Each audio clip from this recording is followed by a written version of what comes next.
guys, it's the Millblade 5. We'll match more Kirby's Epic Yarn. Last time we started off Waterland, where we got introduced to the Dolphin transformation, which made water levels fun.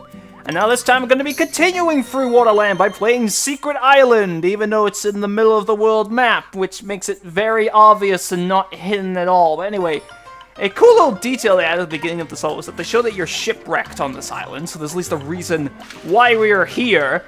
But the main thing about this level is that it's going to be very easy to miss stuff, I'm just saying. Anyway, we have a new enemy that is the Button Bug. It's just like the Button Bee, except it will home in on you. And these beads here are going to be our first case of showing something that you can easily miss by depending on your actions as you go through this level. So if we go over here, you do not want to grab this tag yet. You want to use these blocks as stairs to reach the 2-star patch, otherwise you would not be able to get it. Then we can drop them down here, and we would not be able to get those beads if we did that earlier.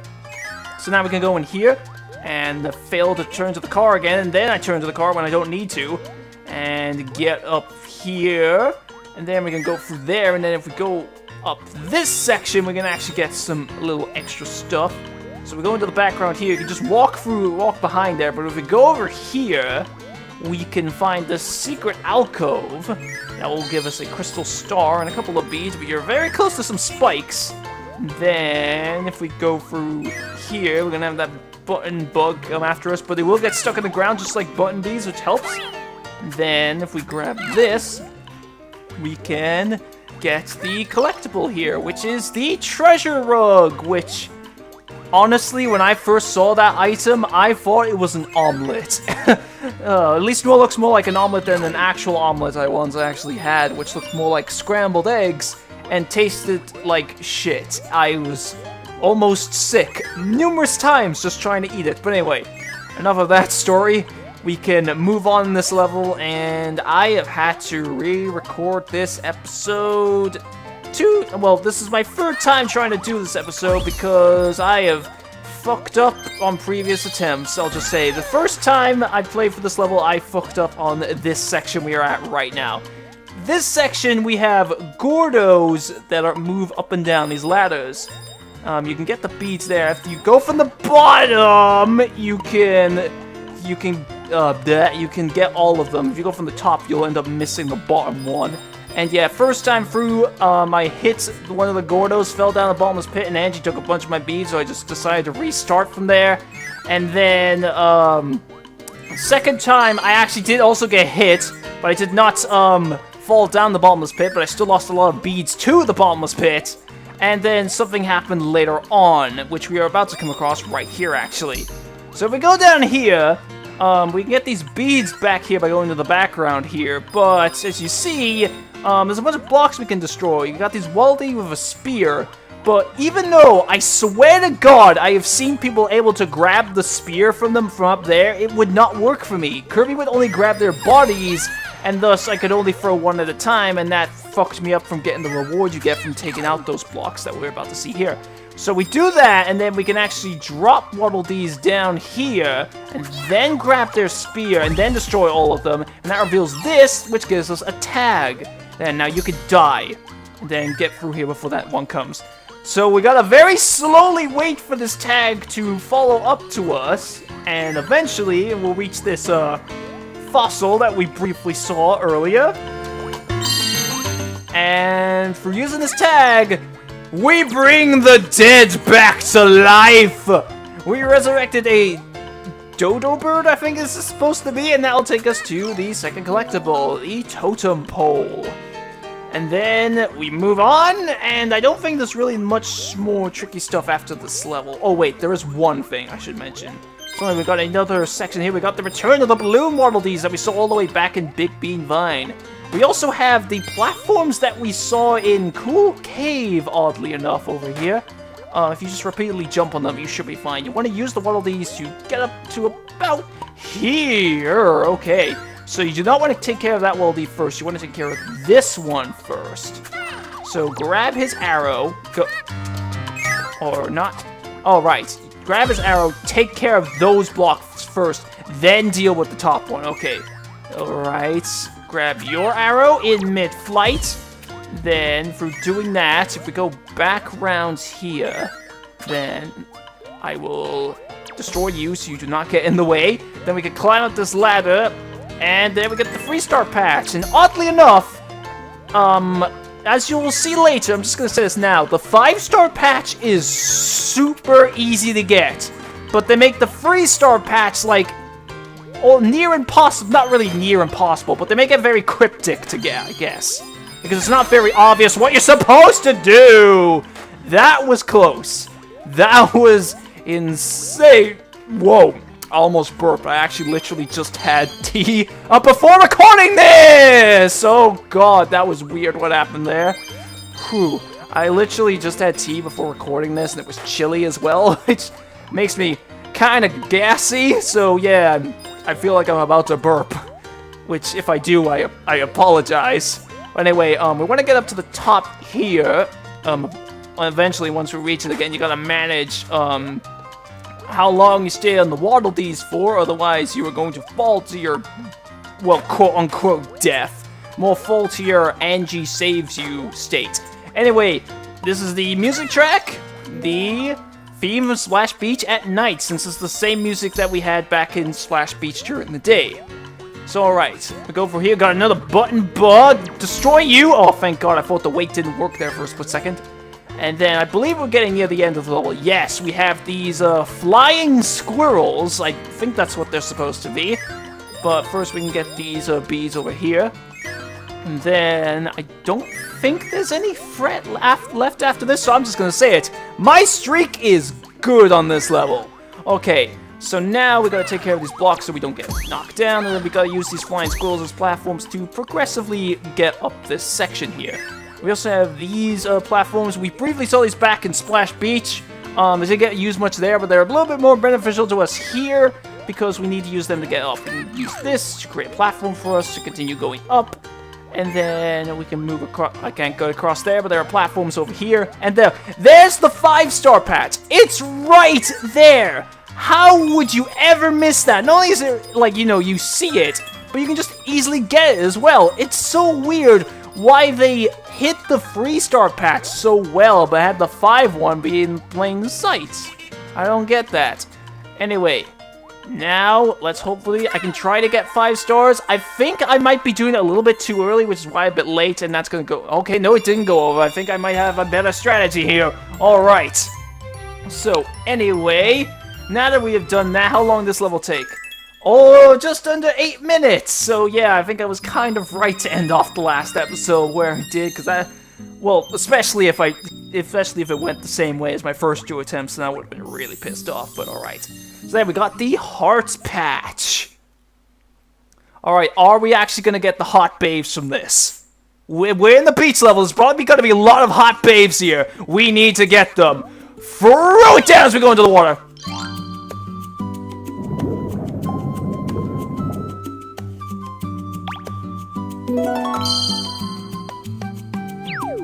No, just that anglerfish gets a hot babe, but he gets rid of the darkness, and we get Deep Dive Deep, which is another level that I really like, for reasons that you'll see later. So, anyway, I don't really know how making this guy find love is, and makes us open a level, and actually, now that I think about it, there's something a little bit interesting about this anglerfish couple.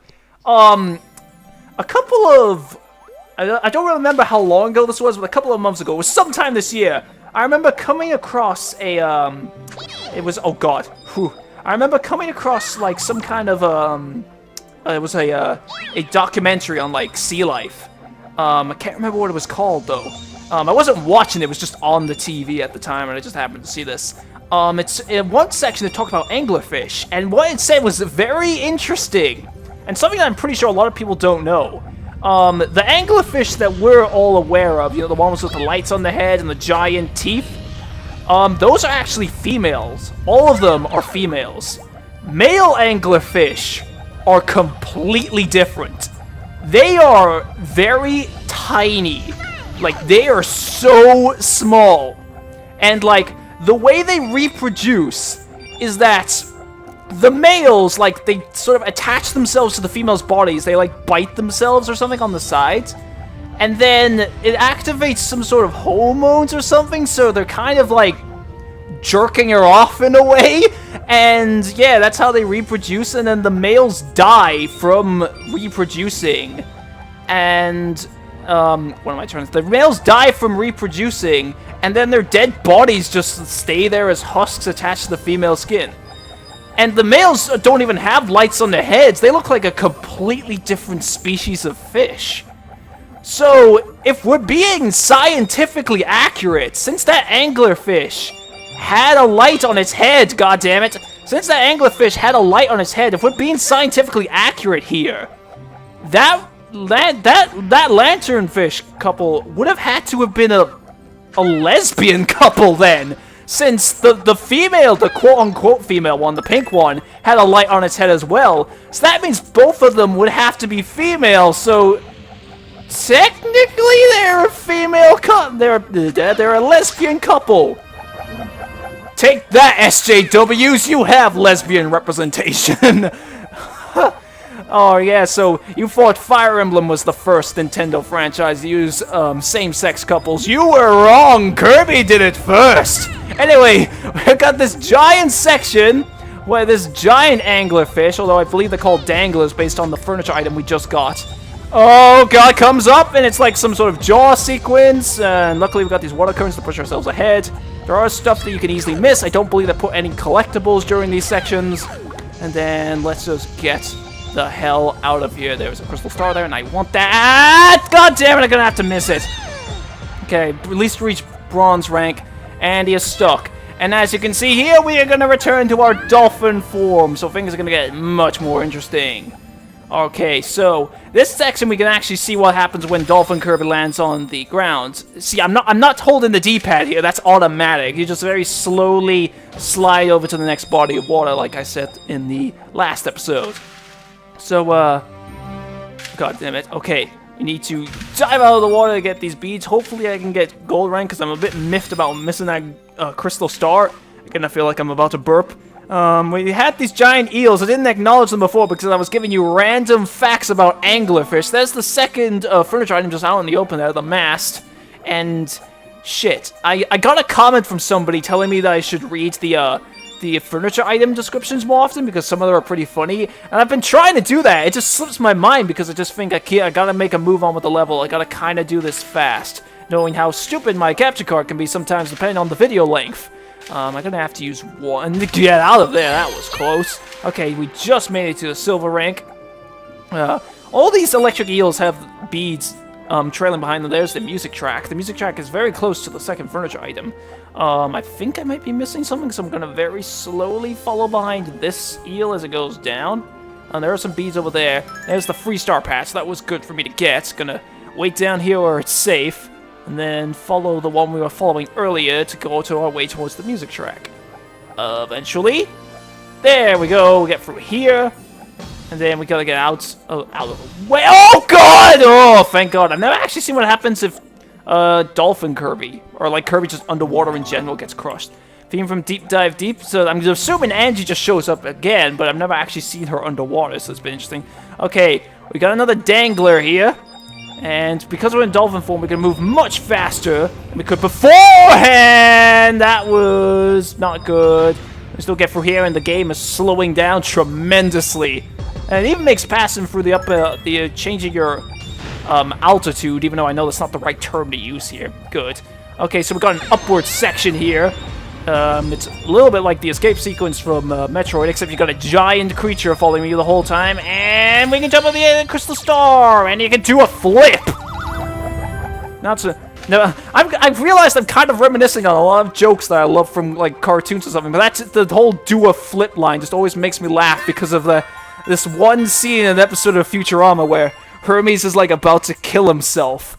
And then, like, everybody's saying, like, no, don't do it! And god damn it, they cheat me out of the 5 stars. Hermes just like, I'm gonna jump! And then everyone's like, no, don't do it! And then Bender shouts, do a flip! I love that part. Anyway, after doing that, we get the next patch, which is not called the pot patch, oddly enough. It is called something else. And it is called the vase. God damn it, the Americans are getting into my head again. In the American version, that's called like something like an octopus nook patch, something like that. In the it's just called a vase. Anyway, we use that, and this actually opens up our way to the boss, who I think I'm going to do in this episode, because this episode's kind of short, and I know this boss doesn't take very long. Anyway, this octopus goes inside this pot that is just manifested into the side of the ocean wall, and we reach Capamari. And I've got an interesting thing to say about this guy. I honestly think that this guy is the hardest boss in the whole game. Every other boss in this game I got a gold rank on, just with the first couple I missed the patch on them. This guy, I only got a silver rank on the first time I played this game. So, yeah, I think this guy's actually a little bit tough.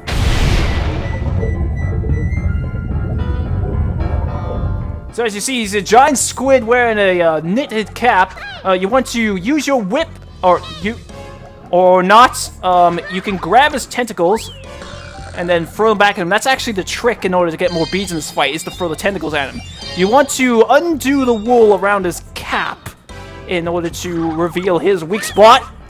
Oh, good thing. There, now we can go. You want to move out of the way of the tentacles. I find this kind of tough because due to Kirby's slow movement, it's pretty easy to get grabbed by the tentacles and lose beads as a result of that. Anyway, move on. The beads also, the tentacles, I mean. The tentacles also seem to get much more active when you actually are undoing his cap.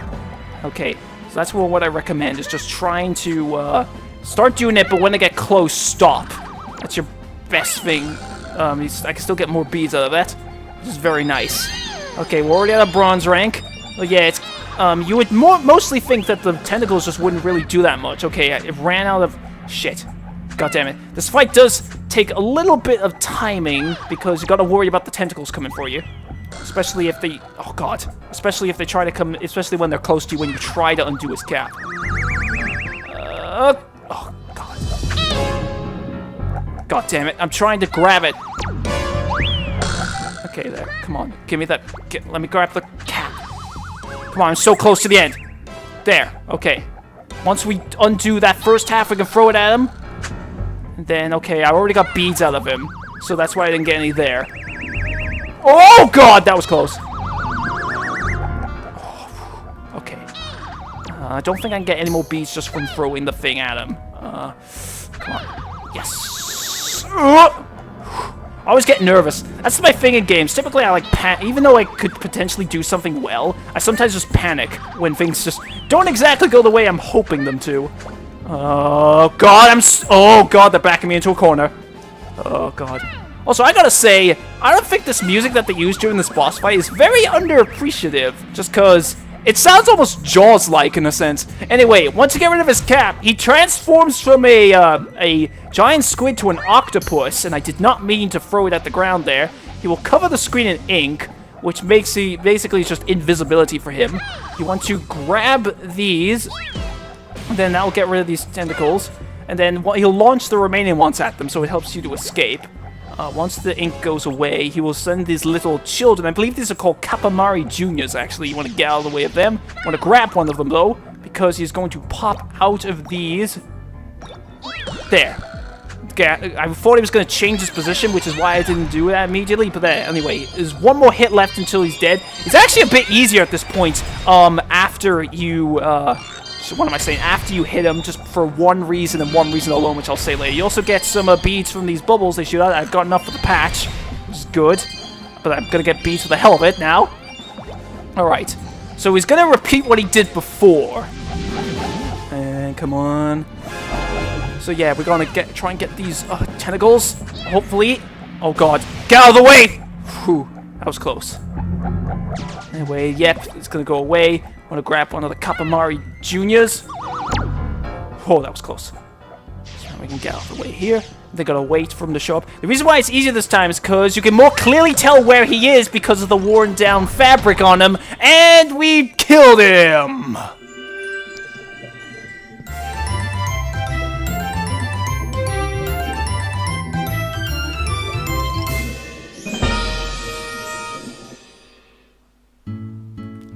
So that, of course, as with usual, we got the magic yarn. We got to see Prince Fluff in his tadpole form because this is the only fight that takes place in a different environment. And we got the music and the treasure map patch.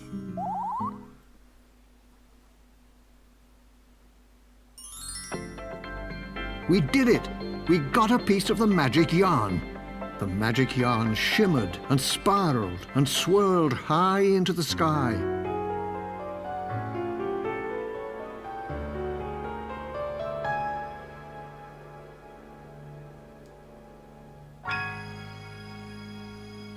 The yarn weaved its way into the fabric of the kingdom and stitched two pieces of patchland together.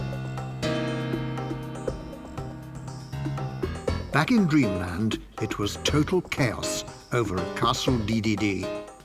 What is going on here? It appeared that Yin Yan's Waddle Dee imposters had captured all of the real Waddle Dees. You can't be mean to my Waddle Dees. Only I can be mean to my Waddle Dees. That was when Yin Yan's troops decided to show King DDD who was boss. Hey, that tickles. Okay, that hurts. Stop, I give up. And in no time they had King DDD wrapped up like a birthday present. Yeah. Only one more step and Dreamland will be mine. What an honor it is to have a king serving me. Yin Yan's sock began to glow. And then it sucked King DDD right inside. Yeah. Dreamland will be mine. Not sure what I'll do with it, but I'll figure something out. Could no one stop Yin Yan from tearing apart the very fabric of Dreamland?